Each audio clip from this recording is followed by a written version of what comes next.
Ron Teasley, this is a thrill for me. Here we are in Southfield, just for the camera, Michigan, and I was learning a little bit about you, Ron, and I saw that next thing I knew you were in the White House. Right. What did you think when you got an invitation from the White House? Oh, well, I was really so elated over it, and the beautiful thing too is that my son was living in Washington at the time, and he got excited about it. So, knowing that I was going to meet President Obama, and it was something I was looking forward to with great emotion. I mean, it was fantastic. So, what was the occasion? Were they bringing in some Negro League players to meet the president? Yes, to meet us and meet him, and he was going to honor us. He was honoring the Negro League, and so he invited us to the White House with our wives, and we just thought it was a great honor to meet him. And the thing about him, he's so gracious too. He seems to know a little bit about each player, and so wow, he's got a fantastic memory he has, because he remembered. Well, there weren't that many players, but still there were maybe 8 players. Yeah. And he seemed to know a little bit about each player. Our own Chuck Todd sat down with some of these sports greats, the legends, former Negro League and Major League players at the White House Monday. Once Jackie Robinson was successful when they moved up to the majors, we had a lot of laws passed that improved the lot for African Americans considerably, and we were just so grateful that he was able to succeed as well as he did. Everybody thinks the civil rights movement sometimes began in the 60s. In many ways, it began in 1947. Exactly. When Jackie Robinson and the Negro Leagues before that began that once you integrated culture on the sports field, maybe in the way Hollywood has done for gay Americans in many ways, the sports field, that it really sort of opened the door for a movement that was going to get accepted by white America. So about you, Ron Teasley, was your dad a baseball guy? Tell me a little bit about your background. Yeah, my dad was a baseball guy. He was, matter of fact, he was raised with the Taylor brothers.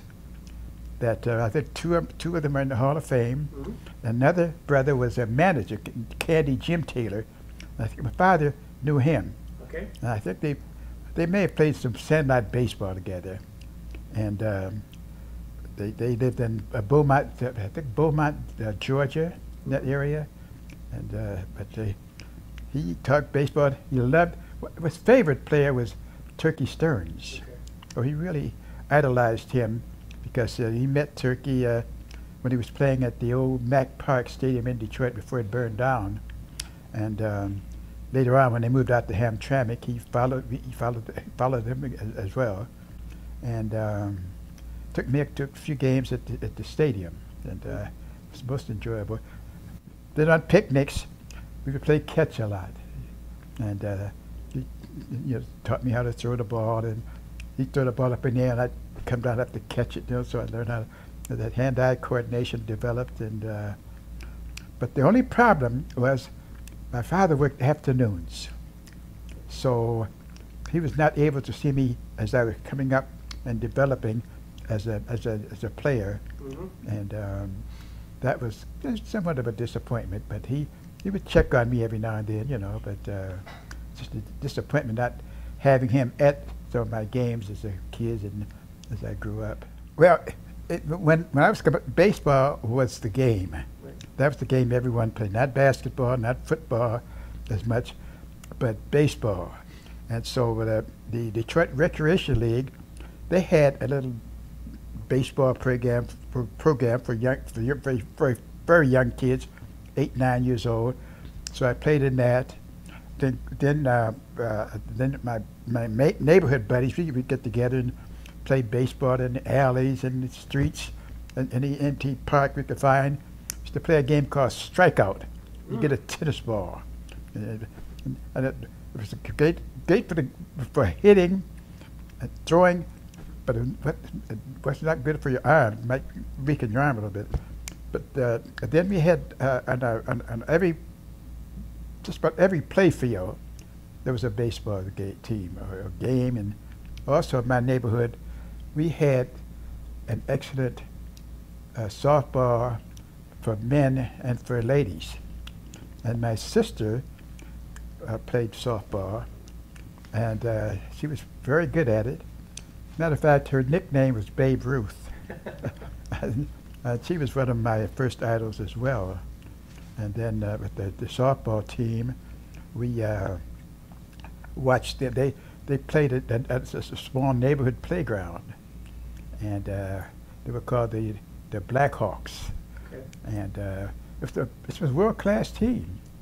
And sometimes I'd be able to be the bat boy for them, and so those things helped a lot.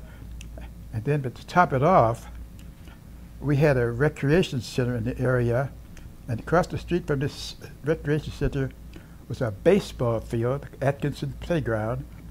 And I walked over one day and I saw some gentlemen playing, and so I walked over and come to find out that some of them were former Negro League players who had decided to stay home and work in the factories or raise their families, and I started working out with them. Wow. And I think I was about 12, 13 years old.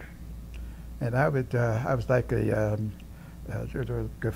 go chase foul balls for them, and I would, so I met with them almost every day. And eventually they were also in a league, so, a factory league and a labor league, and they actually put me on their roster. and I would, pretty soon, if a player didn't show up, they would put me in the lineup, and I would maybe be right field usually. Yeah, yeah.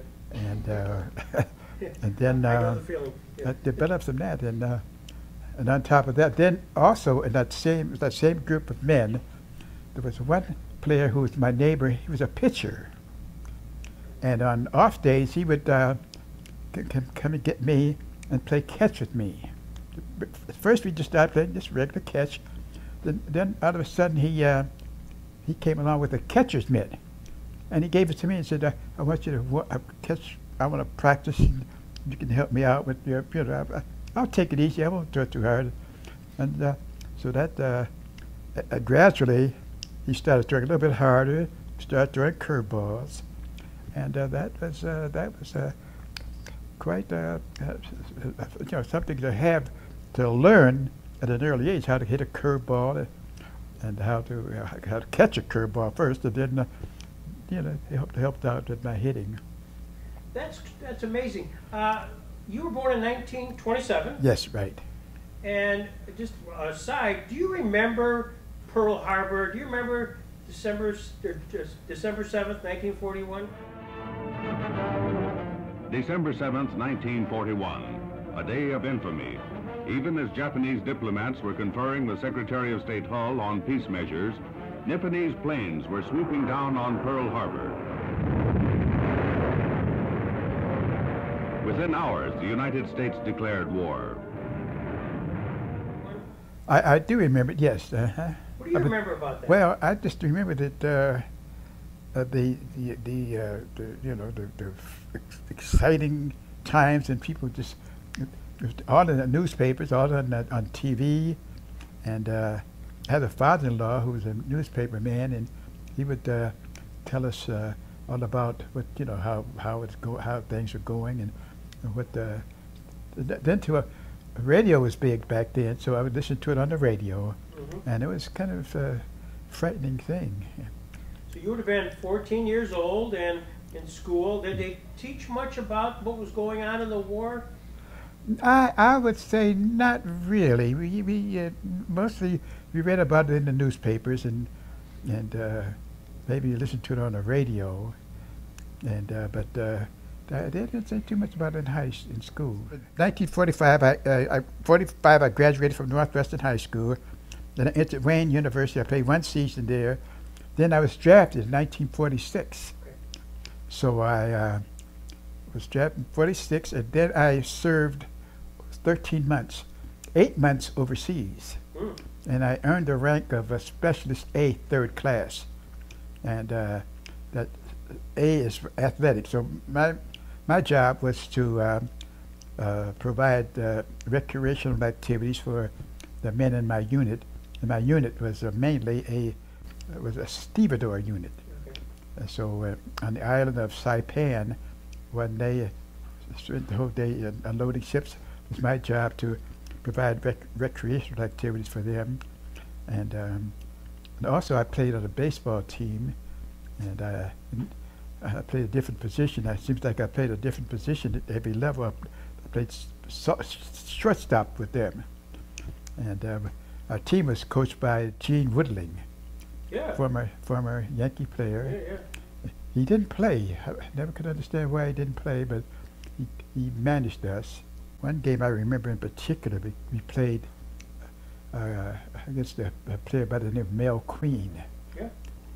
And wow, what a curveball. I said, this is Major League Baseball. Wow, that curveball would start at third base and come up there. Wow, but he only pitched 2 innings. And I think I got a walk off of him. Yeah. So, but that was very exciting. Was the Navy segregated at that time, so that, you know, when you talk about the stevedores, many of the African Americans that's their job in the service. Was that pretty much segregated? Yeah, pretty much, yes. We had a lot of sailors who were cooks and worked in that culinary field, and it was pretty much segregated, yes. And as a matter of fact, our base was separate from the rest of the soldiers sailors on the island. I enjoyed my job, and I tried to do it, you know, to get these guys plenty of recreational activities, you know, so in the evenings when they got off of work. I read a story that was in the Detroit News in 1945, I think it was. You were on a team in Detroit, and you were going to play the Brooklyn. Brown Dodgers. Brown Dodgers. Yeah, Brooklyn Brown Dodgers, yes. Yeah, tell that story. It's a great one. Yeah, that was very interesting. I was playing with a team called the Motor City Giants, and we were traveling by bus to Brooklyn to play against the Brooklyn Brown Dodgers. And the manager stopped off in Warren, Ohio, and made a call to find out, you know, if everything was on, if it was raining or anything. But then he got word that the league had been, well, I guess you say the league folded, because Jackie Robinson was signed by the Brooklyn Dodgers, and that was just like that. The whole league just ended. There's something called the United States Baseball United League. States Baseball League. That's right. Yes. Yeah. Is that something? Yeah. Yeah. So, and that was, I think the guy did a little research. Branch Rickey actually started that. That's right. That's right. But I don't think there was ever any games, were there? I don't think so. No, actually, no. That was supposed to be our first game, and I guess the beginning of the league, you know. So when we got the call, that was it, just like that. So we turned around and headed back to Detroit. What did you think? I mean, you just the word came back through your manager, Jackie Robinson, Kansas City Monarchs, had just been signed. How did you guys react to that? Well, naturally, we were disappointed, you know, because we didn't go to Brooklyn, and we were looking forward to that. But on the other hand, we said, wow, Jackie Robinson, no, that's good. I mean, we can make then there were mixed emotions, really. Some of the players were saying, wow, if he signed with the Dodgers, that's going to be the end of our league, the Negro League, you know. And on the other hand, this guy said, well, it's going to bring about better race relations. So there you go. You're sort of in between, you know. And then I talked to some one player I talked to by the name of Rufus Lewis, who played with the Newark Eagles, and he was telling me that they felt like it would have been an ideal situation if they had put a whole black team in the league, and they didn't think that would work out too well. They didn't, at least they didn't do it, and but I just had mixed emotions about it, you know. I just sort of felt that I think the players naturally were put out of work eventually, and it didn't take very long either. I mean, at the end of '48, that was just about it for the league. Yeah. I mean, they were beginning to fold, and I just don't. I can, it's like I say, it get mixed emotions, and I think that I don't think the even owners of the teams were compensated for that. Yeah. I know the players.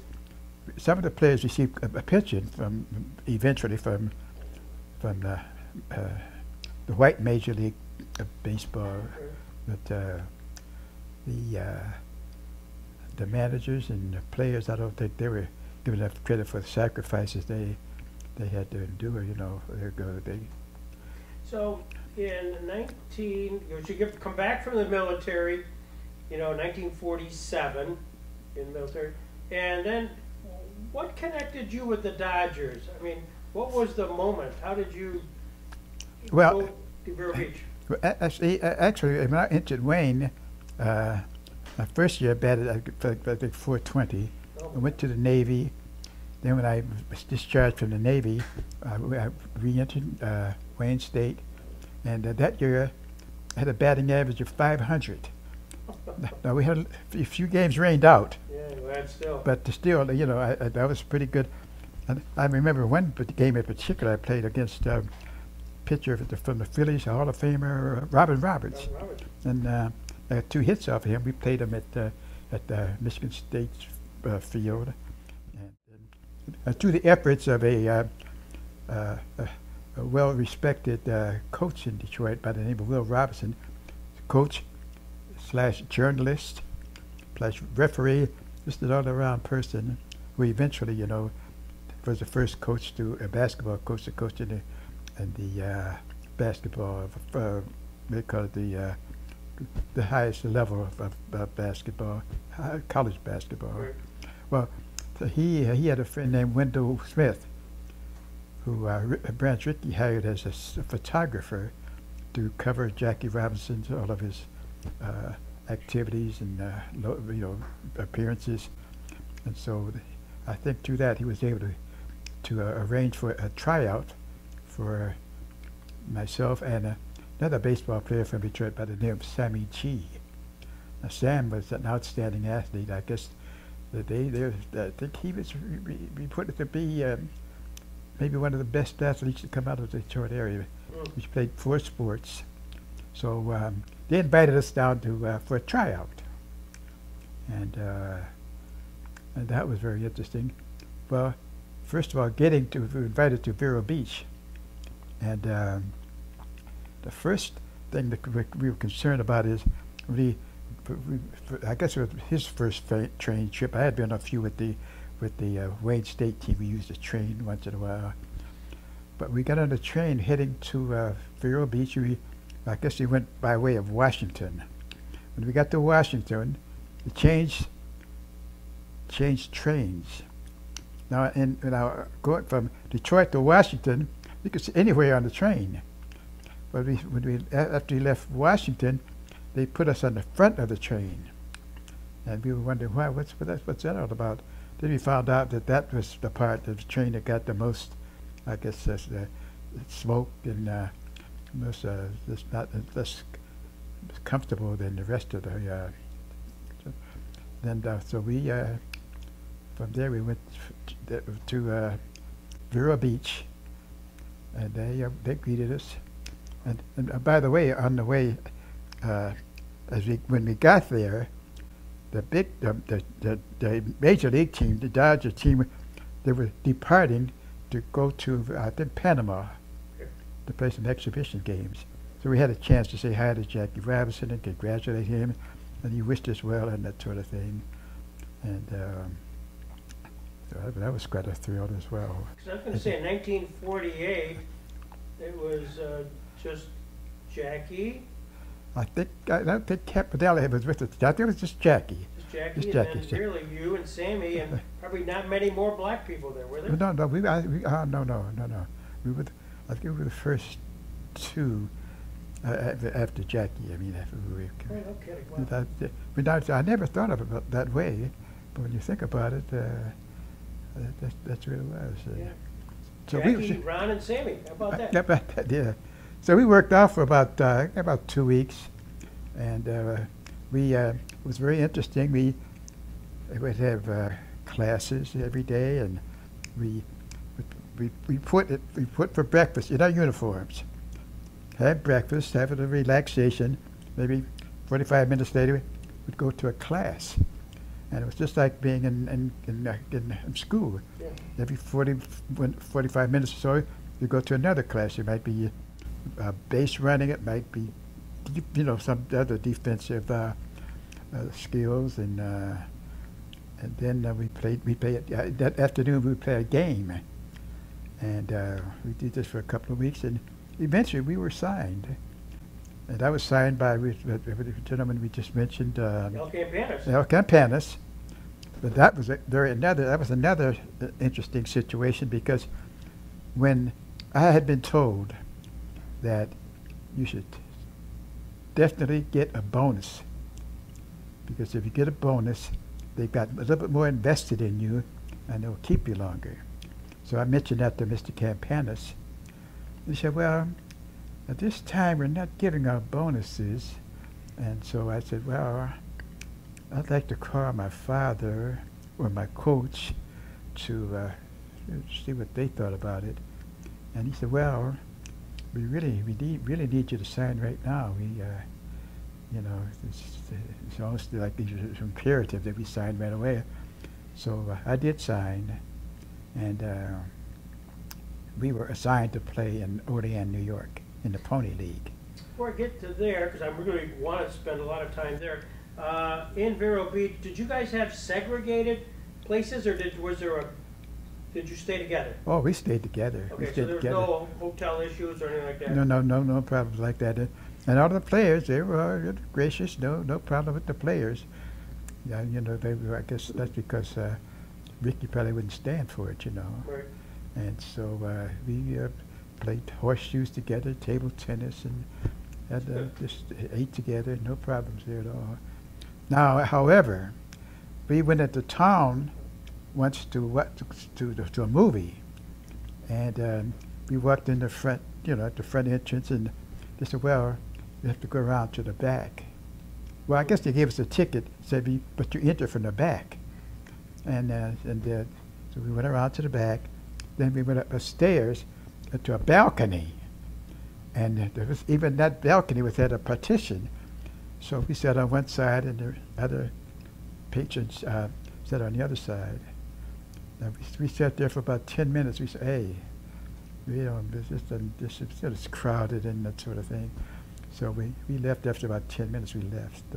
So that was a worse, bothering situation that we didn't particularly like, naturally. Were you and Sammy kind of together in this process? Because I know you both went to Oleand, right? Right. Yeah. Oh, yeah. So were you become friends at that time? Yeah. We became friends, and before that, I really didn't know each other. He was a year younger than me, and he played at Miller High School on the east side of Detroit. I played at Northwestern High School on the west side, and he, like I said, we resigned, and we did that. Everything was fine. We went to Oleand, New York, and we got on the train. No problem on the train going from Oleand to New York, and the fans. We played the first game. I think I started the first game. Sammy didn't start the first game. I did well. I got some praise for my fielding, and I think I got maybe a single or something. And so we played. We thought we were doing quite well. I think we played 23 games. I got 23 hits, leading league in home runs. Sammy got he played, I think, in 21 games, and he got I think he had 24 hits or something like that. And so at that time we were batting 270. Sam was batting 335, and then manager, George, not the manager, one of the, I guess the general manager, came to me and said that, well, we're going to have to release you. And, you know, so he said we have to make room for players from a higher classification. And that was devastating, you know. He just was shocked. And I guess even more shocking was that there was no one to say, well, why did you let them go? You know, no, there was no one ever brought up the matter of us being released like that when we were doing so well. At least I thought we were doing well. You know, not leading league in home runs, but at 270, you know, it's so. But then Samuel like I could say about 335. Did you, during those 20-some games in Oleand, how did the Oleand people treat you? They very well, very well. Even the newspapers, they gave us rave notices about how well we were playing and that sort of thing. But the fans are great, just super. Did you appreciate that you and Sammy really broke the color barrier in the Pony League? You know, yeah. At the time, you know, we were being young as we were. We didn't think about that. You know, we knew that Jackie had broken it, so I guess we just felt like, you know, we were just two kids that had a chance to make it because of him, you know. But it was a heartbreaker, though. You know, it's just so sad, you know, that we really didn't know what to think of it. That's all, you know. So. And at the time, did it cross your mind at all? I mean, that you were the two guys that were released and both happened to be black. That there was anything about that race? Oh, absolutely, because there were some players that. So that's 23 games. There was some players who only played maybe 5 or 6, 7 games, so the handwriting was not on a wall, but the thought just came to us that why us? Then it kind of hit us, you know, that there had to be some. But later on, I talked to a couple of players. One player, after I joined, after we were released, we joined the, thanks to Mr. Robinson again, we joined the New York Cubans. And I talked to a player by the name of, Hall of Famer by the name of Buck Leonard. Yep. We had played an exhibition, had played a league game against them in Washington, and we were staying at the same boarding house. And so we were sitting on the porch one day, and he came out, joined us, and sat down and talked to us about an hour or so. And just one of the things he said was, well, at this time, the Dodgers were looking for players who might develop in a year or so, and so they were not taking black bench players. You know, they expected you to be like a Hank Aaron or Willie Mays or Jackie Robinson and play almost immediately, and that's what we were told. Didn't make any things any better for us or to make us feel that much better, but it's just that's the way he felt that the situation was that way. So. Was it logical that both you and Sammy left and then ended up with the New York Cubans? How did that happen? Well, like I say, Mr. Robinson, Coach Robinson, he somehow, I'm not exactly sure how he made the connection, but he was able to connect with the Cubans and have us join them. And so we agreed. We naturally went along with it, and so we joined the Cubans in Washington D.C. Oh, did you? And another interesting happened. My first day we played in Gifford Stadium, and Manny Minoso was a star player.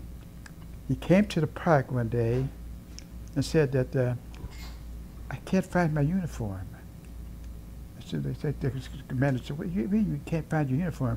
"Well, I don't know. I just can't find it." So they had to take a player's uniform, and I was the selected one. I was the one selected.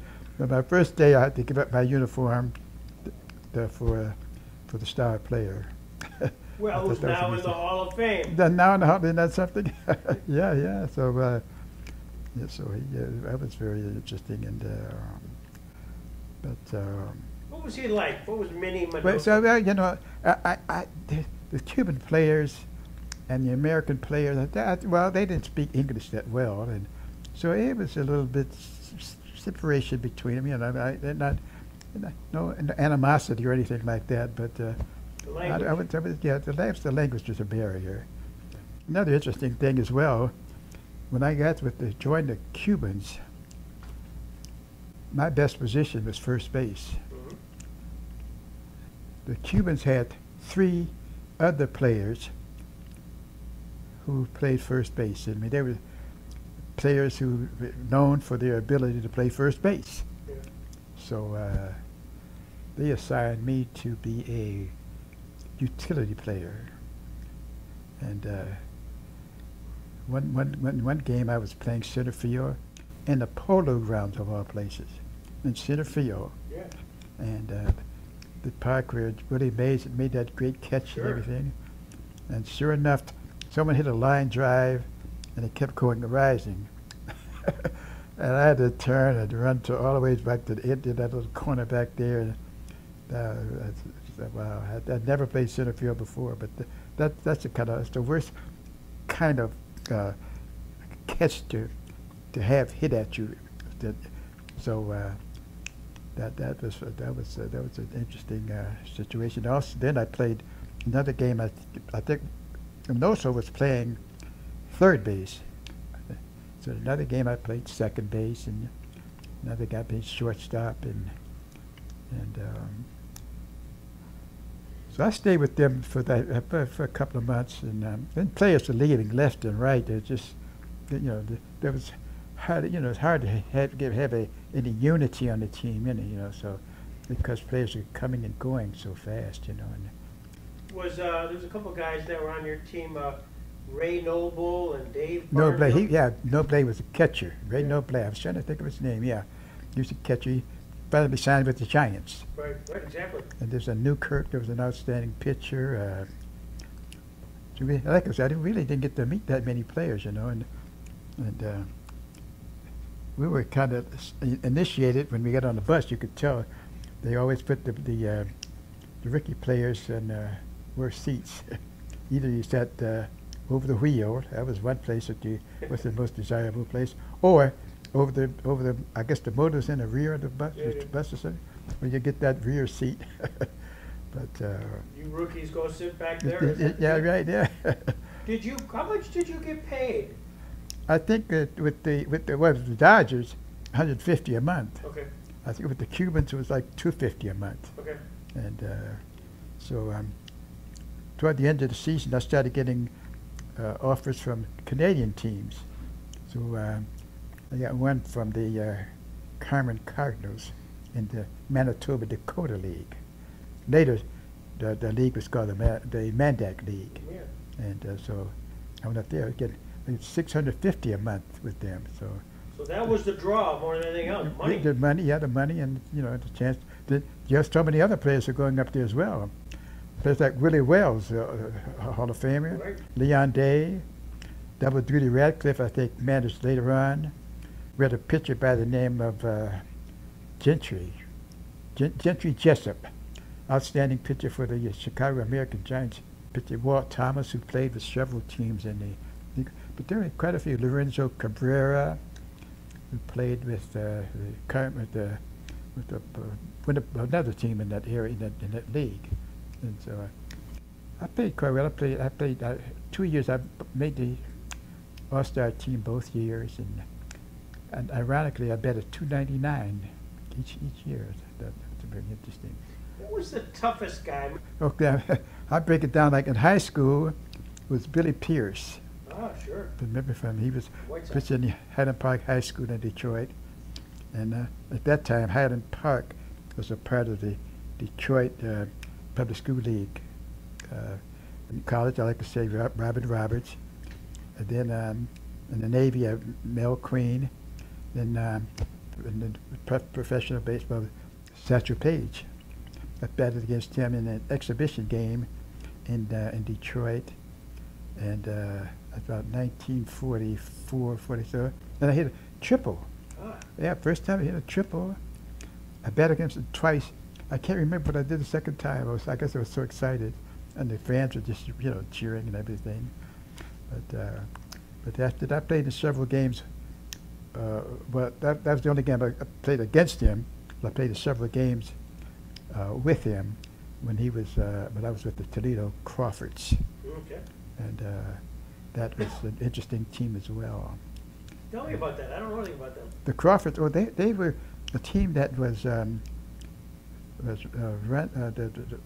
by a gentleman by the name of Hank Rigney, and he was a wonderful gentleman. He loved baseball. I mean, and I think he owned the Cleaners, and he should be in somebody's Hall of Fame, and maybe the Toledo Hall of Fame. But we played. Another person that he admired was Jesse Owens, and I had a chance to run against him twice in exhibition games. Really? Once in Louisville, Kentucky, and another time I think it was in Memphis, Tennessee. And we played a lot of teams. We played the Homestead Grays twice when they had Josh Gibson. We played him in St. Louis, and now I didn't play in that game, but I was a member of the team. And I remember it so well because we had a Detroiter by the name of Cecil Kaiser, who pitched for the Homestead Grays on occasion.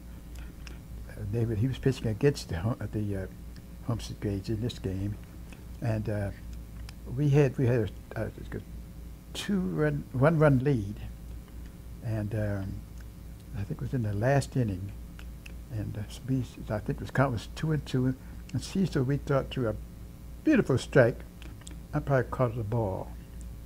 The next pitch, Buck Leonard hit the home run over the fence, and that was the game. And then the next night, we went to Hamilton, Ontario, and we were on a bus. The bus broke down on the way there, and that sort of thing. Of course. But in that game, another thing about the game in St. Louis, of course, is we had a catcher who bested Josh Gibson in a throwing contest. They put a barrel over at second base, and they just get so many throws into the barrel. And our catcher, John Burton, who later became the mayor of Ypsilanti, Michigan, and he beat in that game. And the next night we went to Hamilton, Ontario, from St. Louis to Hamilton, Ontario for the game the next night, and Josh Gibson this field out there fenced 400 yards for the feet, and it went over dead center field. I guess nowadays the 400-foot homer is not a big deal, but back then, with the old balls, we had I'm always amazed that when they have games now, you throw a pitch, a ball hits the ground, throw it out. Back then, hey, you ball hit the dirt, you just pick it up, you keep playing, So, but he hit a long 400-foot home run, and that was quite a thrill. I had so many stories about Josh Gibson too. Keep going, I love it. I just remember one that one of my player I admired, Willie Spencer. We played with the Cleveland Buckeyes, and he also managed the Toledo team. And he told me once, he said, "Look, we were in a small town in the Midwest," and he said, "I'm going to find the oldest person in at the game and ask him who hit the longest home run." And we did this in several parks now. Well, not 2 or 3 parks, and they all said the same thing. Well, you see that fence way out yonder?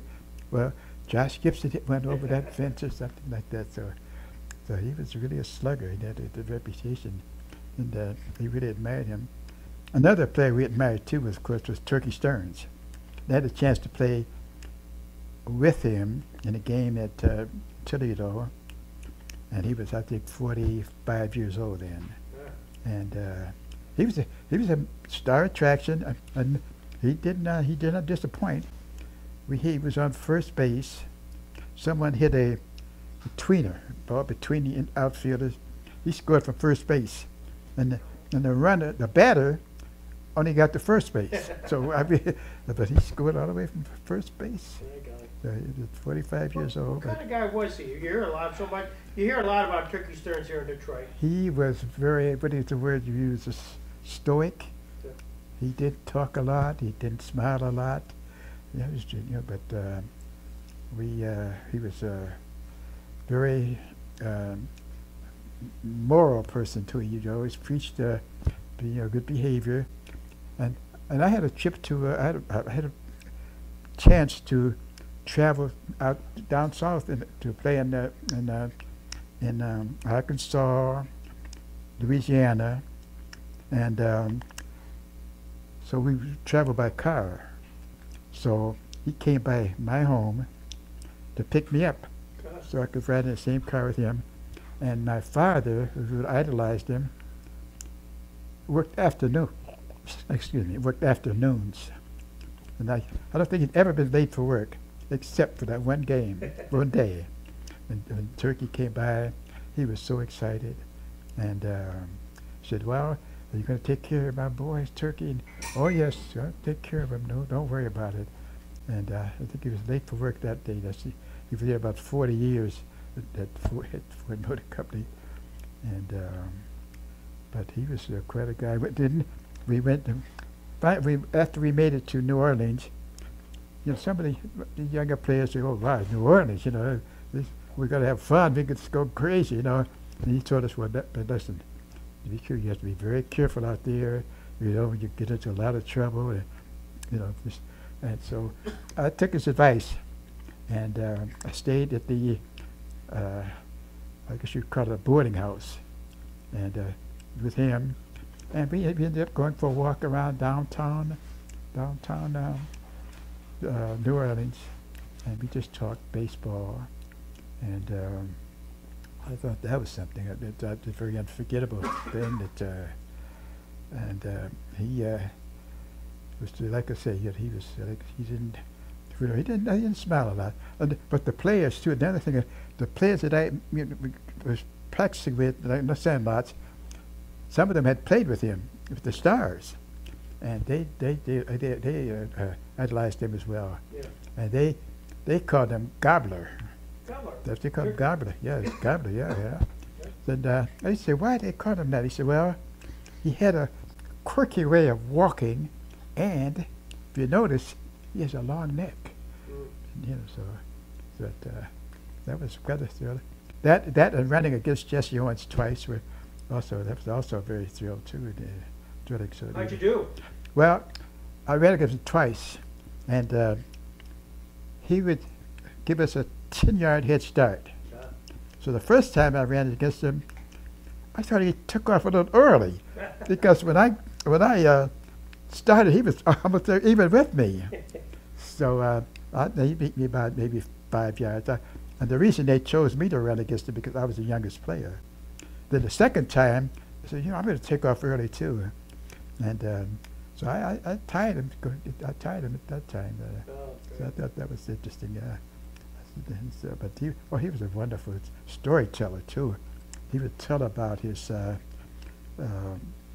time he was in Germany with Hitler and all of that, and he used German terms to talk to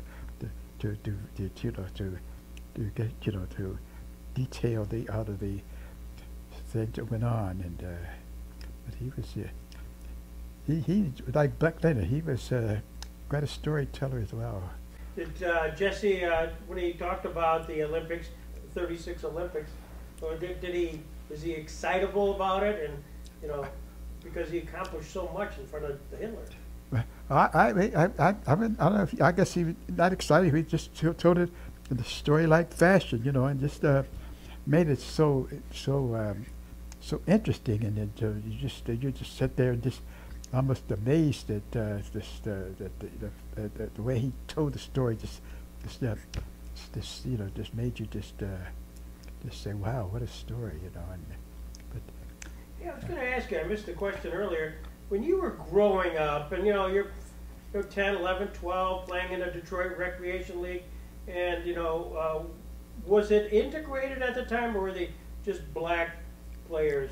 No, it was pretty much just segregated. It was, yeah, yeah, I would say they had we had our own team. Then they had other like Pepsi Cola was one of the teams to beat, and we played in the I guess you call it the Recreational League, Recreation League in Detroit. Pepsi Cola, it was segregated. Later they had it was not, but when I played, it was segregated, and yes, yeah, that was pretty segregated. Did you have a role models? And I'm just thinking, black, pre-Jackie Robinson. Did you have role models, kind of ball players you looked up to? That's a very good question. One of my role models was Charlie Gehringer, Yes. Detroit Tigers second baseman. However, because of segregation, my father would not take me to any Tiger games. If they played against the Navy Field or Bridge Stadium, he would not take me. And but the Negro League would come to town and play at the stadium. Okay, he would take me out there, you know. But Charlie Gehringer was one of my heroes. Matter of fact, we made up a game called Hit the Gehringer. Yeah, we played it. Okay, it started at the curb. There were two players. One was like the batter, and the other player stood out a distance away, and you threw the ball on the tip of the curb, right on the tip. And if you do it, such a way, go over the player's head. Another time you can might hit the ground ball. But we hit the Gehringer. He was my hero, and Hank Greenberg and Schoolboy Rowe and Bertie Tebbetts and all those guys I was quite fond of. Listened to them on the radio. Yeah. The radio was big. Yeah, I was a big radio fan, and so I would dream of just playing baseball. And do you remember? Did you ever play at Tiger Stadium? yeah, I played there with just a couple of Sandlot games I played there, yeah. Because I think then it was called Bridge Stadium. Twice I played there. I was playing with a local Sandlot team, won the Ford All-Stars. We had an All-Star team composed of some players who played in the Negro League as well. And then after my baseball career, I would say more or less came to an end, I started playing a little softball, and then also I went back to school to get my degree, and eventually ended up coaching high school baseball at Northwestern High School. Very successfully, by the way. And I attended Northwestern, by the way, and I was the second African American to play baseball there, and the first African American to play basketball at Northwestern High School. And so finally I got the job coaching there. And I think, like I said, Willie Horton, John Mayberry, Alex Johnson, they all attended Northwestern. So we had quite a baseball tradition, as well as academic as well. And but I coached there for 20 years, and we played. I think we played 3 or 4 games there, championship games at the stadium. And my first year we won because I inherited a team that had won this previous 2 years championship, and then so I inherited this team, and we won it again the third year.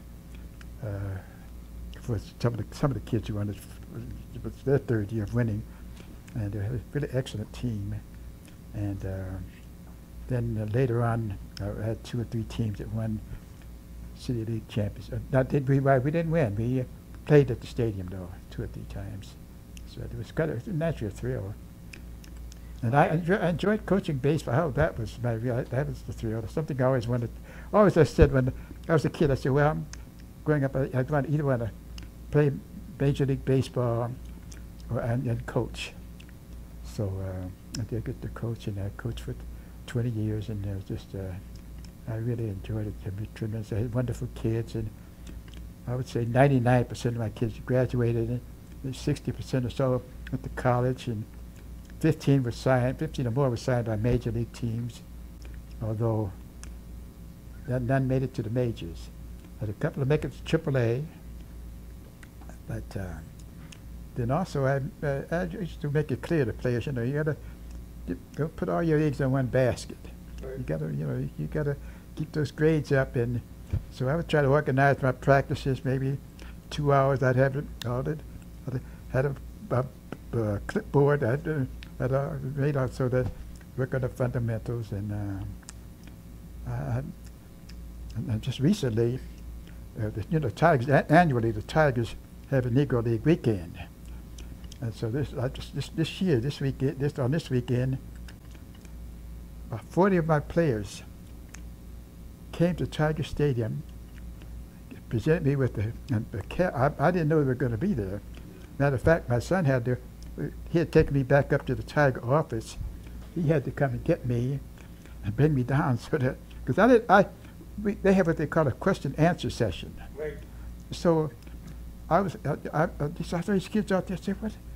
I didn't know who they were," but they had red jackets and red, caps, and so they asked questions about, things that, I went down and met them, and oh man, I brought tears to my eyes just to see that those kids thought that much. That's right. Yeah. Yeah. Good job. Yeah. I had three players who my players went to different colleges. One went to Morehead State, and one went to Michigan State, Central Michigan. Then several went to historically black colleges, but I think that was I like to think that was the highlight of my baseball career, was coaching those kids. It was just.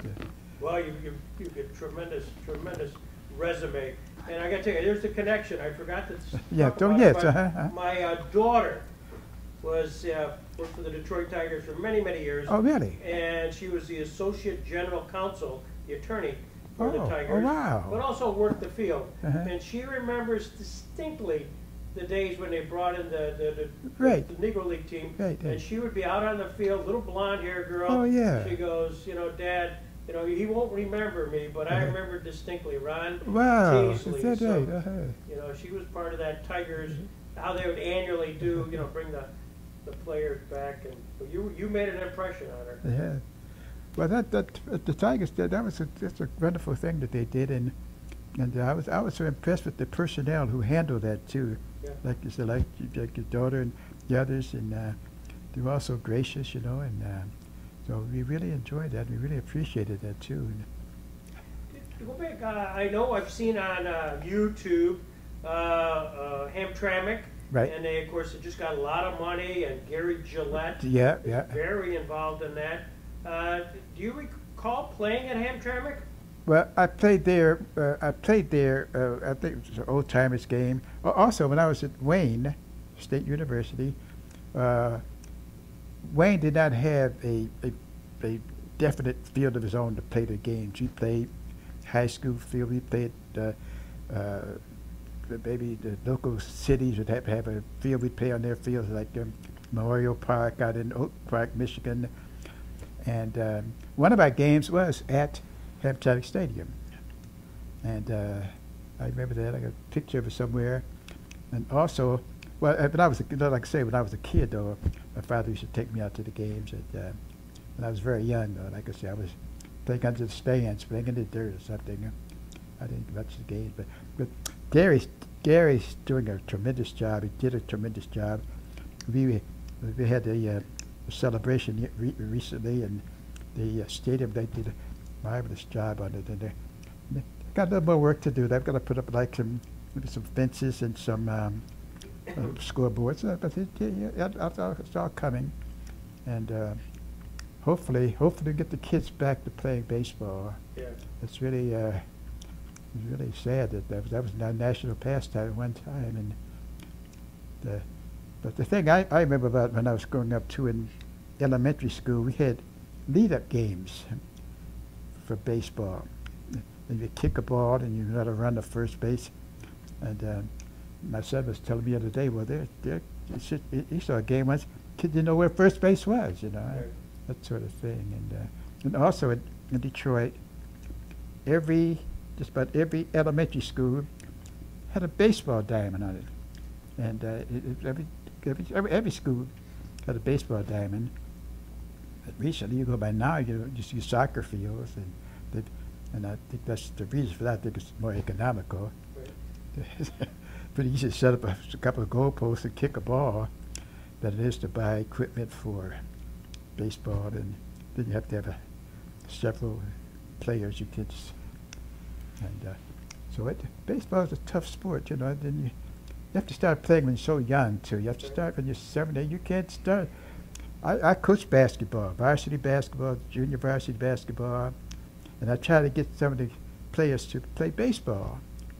And so, hey, I'm afraid to get up there and bat. I might get hit by that pitch, you know, and so they wouldn't play. But now you've got to start the game. And I was watching Little League today.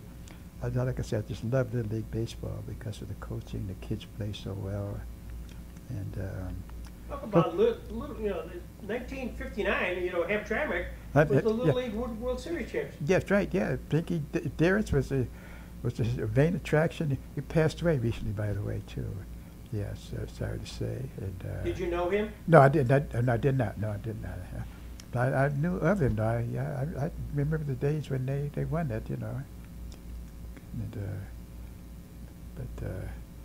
Well, wasn't it a couple years ago where a team from Detroit won again? Taylor, Michigan. Yeah, Taylor, Michigan. Taylor, yeah. Oh, yeah, that was, yeah. I was watching the game today. Sad to say that Grosse Pointe had a team.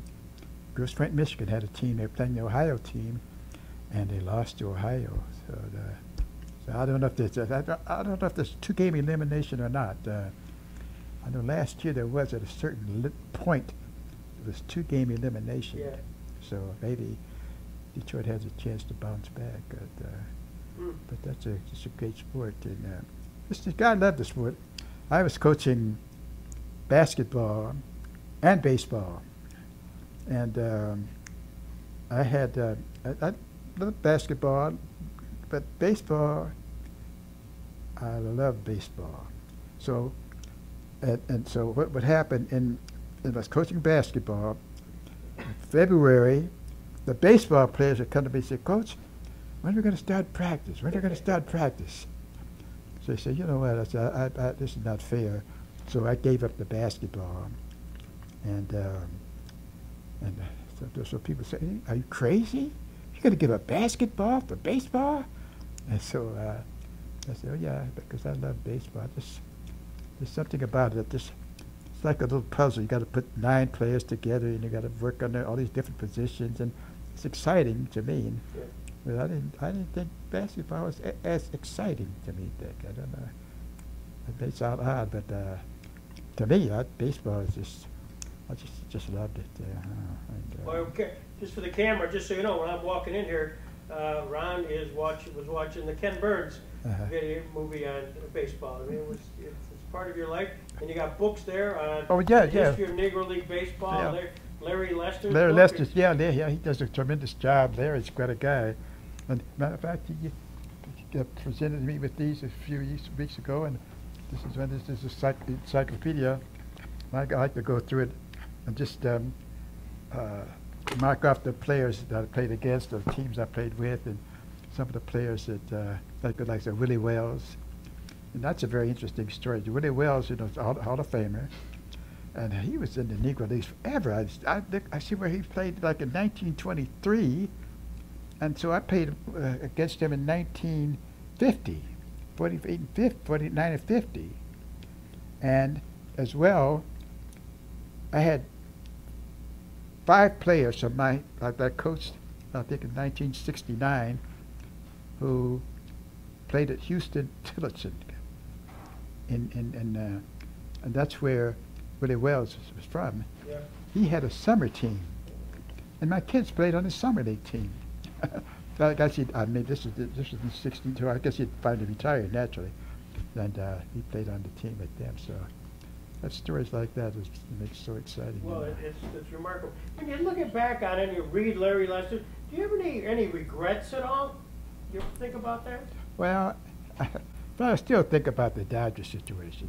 Yeah. That really confounds me because I just never could understand, that we just always think about what would have happened. Watching a game, I said, I wonder if I could hit that kind of baseball. Yeah. That sort of thing. That was disappointing, and like I say, I think that's why I was able to when I started coaching, I realized the importance of having not putting all your eggs in one basket, and just make sure you have something to fall back on in case it doesn't work out. Like the young man I was telling you about that went to, the young man who went to Morehead State. I think he was for AAA, and he just said, well, all of a sudden, I wasn't playing much, and they were bringing in Latin players. So he quit. He just quit. Went back to Morehead State, got a degree in electronics. And another player, the player who went to Michigan State, he about 6'3", really nice young man, 6'3", switch hitter, signed by I think the Angels. He's playing second base. Guy slides into second base, damages his knee. They don't. They did not try to rehab or anything. Just released him. But he, I'm pretty. I can imagine how he felt because he never, was rehabbed or anything. So, but I met him recently, and he had gone back to school and graduated. Then the kid who went to Michigan, he was playing in a game, and he was rounded third base. I guess he twisted his ankle, maybe fractured, I'm not sure. But he, I guess he'll be like a first or second round draft choice. All of a sudden he was way down the list. And he was assigned, he finally signed with, I think, maybe the Cubs. And they assigned him to play in the Rookie League. Yeah. He didn't want to play in the Rookie League. Yeah. I said, wow, I think, when he told me that, I said, Doug, you can play in the Rookie League, go over there, bat, just bat, just if they're high average, look. He was so disturbed by it, and so he finally, I think he did sign again with the team, but the next thing I knew, he was back home again, and he's back in school, and he finished school, and he's in education, and I talked to him recently. He going to retire. I said, wow, how time flies. It does fly. Kind of a random thing. Again, back to Oleand. Do you remember playing in Jamestown, New York? Do you remember going there at all? Jamestown was in the league at the time. I don't know if your team played in Jamestown. I don't think we played in Jamestown. I remember a game in about 23 games. It seemed like I should have. But yeah, probably did. I'm sure we played, either our place or their place. And, but I do remember playing in Ontario. Yep, Hamilton. Because there, usually I hit my ball off the right center, and I hit my left field, hold the fence in left field. And I remember the trip to, let's see. Well, another trip there. But I know the bus trips, we did not stay overnight. You go maybe 200 or 300 miles, you come back to Oleand. Yeah. And we didn't spend the night, so that was interesting too. You go back and forth, And, if you look back and is there a highlight, one or two things that you'd say, here's what I'd like people to remember? Well, during the highlights, I just, I guess I had quite a few. I just playing, making the baseball team at Northwestern High School, because in my neighborhood, that was the talk of the area, that no one could make the high school team at Northwestern. You could play football, you could run track, but you could play baseball or basketball. So that was one of the highlights. And then going to Wayne State, batting 500 and still a school record. That was a highlight. And then, like I say, getting hit off Satchel Paige, and also getting hit off of Robert Roberts and Billy Pearson, those guys. That was kind of a highlight. And so I mentioned Jesse Owens, or that sort of thing. And then getting signed, that was a real highlight, something that was unforgettable. And then eventually playing with the New York Cubans. And there's so many. You're playing with the Cubans, and then going up to Canada and playing up there with my friends. And had a very good friend by the name of Little Cobb. Actually, he was the one who recommended me, because we were signed by a hockey player from Detroit called Black Jack Stewart. And he signed us up, and I think Terry Salchuk was playing back then, back in the day. That's quite a while ago. So those are some of the highlights. And then the highlights too is having my kids play baseball. My son Ron, he played at. He was kind of baseball junkie in a way. I said he played at Central Michigan. He went down to Manatee. And then he came back to Wayne State, and then played baseball and basketball. He's a great kid now. He just I don't know what I'd do without him right now. But that was a highlight. Then my other son, Tim, he played baseball, but he got a basketball scholarship to go to Northwestern University, and that was the kids. I did have wonderful kids, and of course my daughter. She was athletic, but she more or less was in and out of athletics, and but she had a lot of good lessons from being in sports. Just and so many of them. And then my wife, of course, she's a big part of my life. She joined me in all of my. She was my roommate, and one interesting story about my wife, and when I was playing with the Oleand team, Will Robinson, very thoughtful. He decided to have my wife, my girlfriend at that time, come visit me, but she had to have a chaperone. So my sister was the chaperone, and I thought that was very interesting. In Oleand, yeah. So that was very interesting, and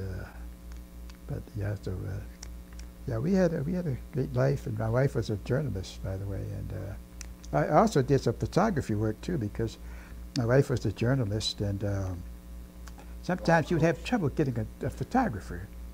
So I said, wait a minute, I think I'll learn this photography, then I could be with her, and when she goes on assignments. And so it worked out. We had a trip to Russia. Wow. We went to Disneyland when they first opened up Disneyland.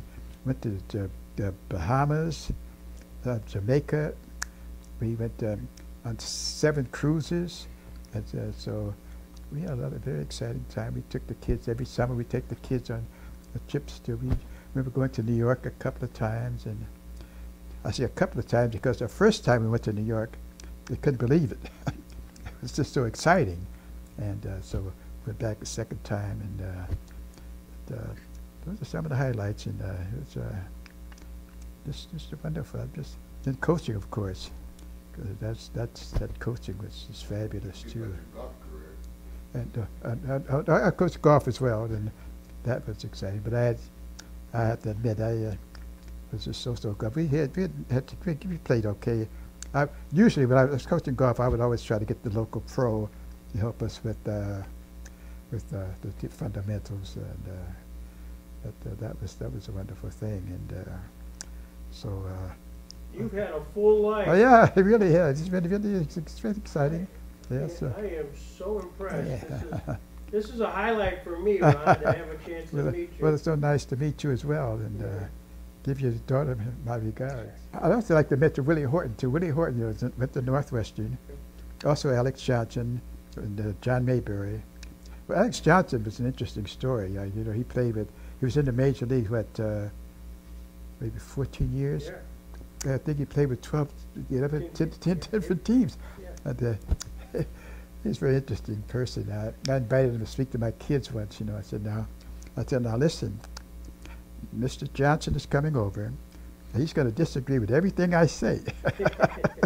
But you have to just, you just got to sort things out, But Willie was wonderful too.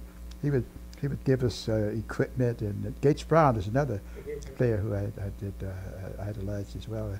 But once Gates Brown gave us a dozen baseballs. I think they lasted a week on our fields. I said, I couldn't believe it. I said, you had to hit the ground and it come apart almost, And like I say, but Willie, anytime we need, I remember once Willie brought a pool, what do you call it, the soak in, and he had an injury, and he came to use it, but it was not properly grounded electrically, He got a shock. We almost electrocuted him.